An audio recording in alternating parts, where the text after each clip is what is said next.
4 ವರ್ಷ 5 ವರ್ಷಗಳ ಕಾಲ ಏನೂ ಖರ್ಚು ಮಾಡಲಿಲ್ಲ. ಅಂದರೆ ಇಷ್ಟೊತ್ತಿಗೆ ಮುಗಿದೋಗಿರ್ತಿತ್ತು ಯೋಜನೆ. ನಾವು ಇಷ್ಟು ಮಾತ್ರ ಹೇಳಲಿಕ್ಕೆ ಬಯಸ್ತೇನೆ,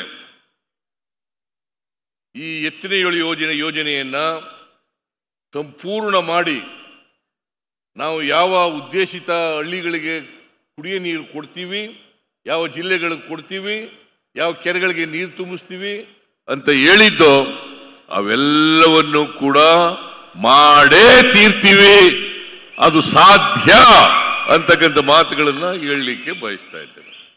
ಅದರಿಂದ ಯಾರು ಟೀಕೆ ಮಾಡ್ತಾರೆ, ನಮ್ಮ ಡಿ ಕೆ ಶಿವಕುಮಾರ್ ಒಂದು ಮಾತು ಹೇಳ್ತಾ ಇರ್ತಾರೆ, ಟೀಕೆಗಳು ಸಾಯ್ತವೆ, ಮಾಡಿದ ಕೆಲಸಗಳು ಉಳಿತವೆ. ಯಾವಾಗಲೂ ಡಿ ಕೆ ಶಿವಕುಮಾರ್ ಹೇಳೋದು ಇದು, ಟೀಕೆಗಳು ಸಾಯ್ತವೆ, ಮಾಡದಂಥ ಸಾಧನೆಗಳು ಉಳಿತವೆ. ಅದರಿಂದ ನಮ್ಮದು ಅದೆಲ್ಲ ಉದ್ದೇಶ, ಈ ನಾಡಿನ ಜನರಿಗೆ ನೀರು ಕೊಡಬೇಕು, ಕುಡಿಯ ನೀರು ಕೊಡಬೇಕು ಅಂತಕ್ಕಂಥದ್ದು ನಮ್ಮ ಉದ್ದೇಶ. ನಾವು ಮಾಡಿರ್ತಕ್ಕಂಥ ಅನೇಕ ಕಾರ್ಯಕ್ರಮಗಳಿದಾವಲ್ಲ, ಈ ನಾಡಿನ ಬಡವರು, ಈ ನಾಡಿನ ರೈತರು, ಈ ನಾಡಿನ ದಲಿತರು, ಈ ನಾಡಿನ ಹಿಂದುಳಿದವರು, ಈ ನಾಡಿನ ಅಲ್ಪಸಂಖ್ಯಾತರು, ಅವ್ರು ಯಾರು ಕೂಡ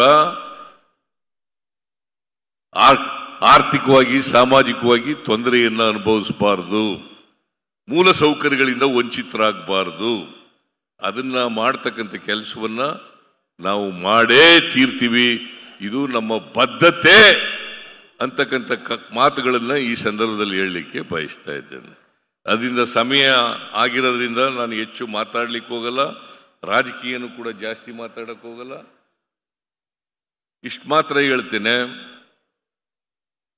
5 TMC ಏನು ಡಿಫಿಸಿಟ್ ಇದೆ ನಮ್ಮ 10 ವರ್ಷಗಳಲ್ಲಿ ಅವರೇಜು, ಆ ನೀರನ್ನು ಕೂಡ ಕೆಳಗಡೆ ಇಂದ ಎತ್ತಿ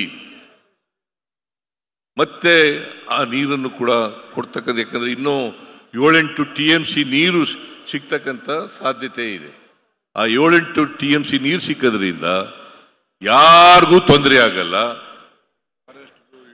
ಆಮೇಲೆ ಫಾರೆಸ್ಟ್ನವ್ರಿಗೂ ಈಗಲೇ ಹೇಳ್ತೀನಿ, ನಾನು ಒಂದು ಮೀಟಿಂಗ್ ಬೇಕಾದ್ರೆ ಮಾಡೋಣ ರಾಜಣ್ಣವ್ರೆ, ಫಾರೆಸ್ಟ್ನವ್ರ ಇಲಾಖೆ ಜೊತೆ ಒಂದು ಮೀಟಿಂಗ್ ಮಾಡೋಣ. ಯಾವ ಕಾರಣಕ್ಕೂ ತೊಂದರೆ ಕೊಡಕ್ ಕೂಡುದು. ಕುಡಿಯ ನೀರಿನ ಪ್ರಾಜೆಕ್ಟ್ ಇದು, ಕುಡಿಯ ನೀರಿನ ಪ್ರಾಜೆಕ್ಟ್ಗೆ ಯಾವುದೇ ತೊಂದರೆ, ಈಗೆಲ್ಲ ಬಗೆಹರಿಸಿದೀವಿ. ಭೂಮಿ ತಗೊಳ್ತಕ್ಕಂಥದ್ದು, ಅಕ್ವಿಷನ್ ಮಾಡ್ಕೊಳ್ಬೇಕಾದ್ರೆ ತೊಂದರೆ ಆಗ್ತದೆ ಅಂತೇಳಿ ನೇರವಾಗಿ ಮಾಡಿದ್ದೀವಿ. ಅಷ್ಟೇ ಅಲ್ಲ, ಅಭಿವೃದ್ಧಿ ಕೆಲಸಗಳನ್ನು ಕೂಡ ಮಾಡಿದ್ದೀವಿ. ಜೊತೆಗೆ ಈ ಏಲಕ್ಕಿ ಬೆಳೆಗಾರರು ಇದ್ದಾರಲ್ಲ, ಅವರಿಗೆ ಸಾಲ ಮನ್ನಾ ಮಾಡ್ತಕ್ಕಂಥದ್ದು ಕೂಡ ಮಾಡಿದ್ದೀವಿ. ನಾವು ಅಭಿವೃದ್ಧಿ ಕೆಲಸಗಳ ಜೊತೆಗೆ ಮಾಡೋದ್ರ ಜೊತೆಗೆ ಈ ಕುಡಿಯ ನೀರು ಯೋಜನೆಯನ್ನು ಕೂಡ ಸಂಪೂರ್ಣ ಮಾಡಿ 75-76 ಲಕ್ಷ ಜನರಿಗೆ ಕುಡಿಯ ನೀರನ್ನು ಕೊಡ್ತೇವೆ. ಇದು ಒಂದು ಮಹತ್ವಾಕಾಂಕ್ಷೆಯ ಯೋಜನೆ ಅಂತಕ್ಕಂಥ ಮಾತುಗಳನ್ನು ಹೇಳಿ ನಿಮಗೆಲ್ಲ ಇವತ್ತು ಡಿ ಕೆ ಶಿವಕುಮಾರ್ ಪಾಪ ನೆನ್ನೆನೆ ಬಂದು